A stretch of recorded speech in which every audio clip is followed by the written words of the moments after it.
732 oil wells were set on fire, sending flames up to 50 meters high and thick black smoke into the sky. The ground around the wells was soaked in crude oil, burning fiercely.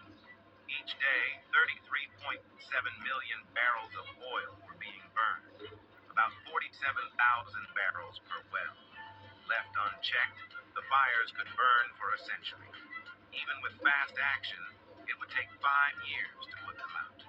A team of firefighters brought heavy machinery and planned to use water and sand.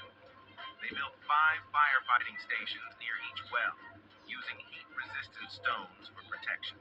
The goal was to put out 1 well per day with high-pressure hoses. But things didn't go as expected.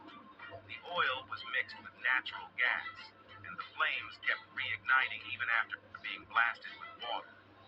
The heat was so intense that the oil near the wellheads began to boil. Firefighters worked in extreme conditions, cooling themselves by spraying water under their clothes. To tackle the problem, they tried a risky solution: explosives. Barrels of C4 were placed at the wellheads and detonated. The explosions put out the flames instantly, but sometimes they made the fires harder to control by widening the openings. Some wells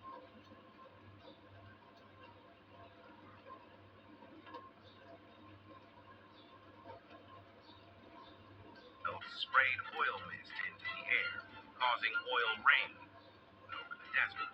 To stop the contamination, experts had to reignite these wells. As the work continued, new methods were developed.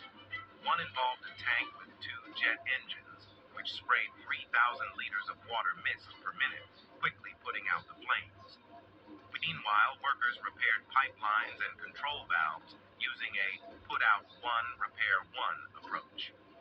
After 300 long days, the fires were finally extinguished on November 6, 1991. This battle against the flames demonstrated human ingenuity and determination in overcoming incredible challenges.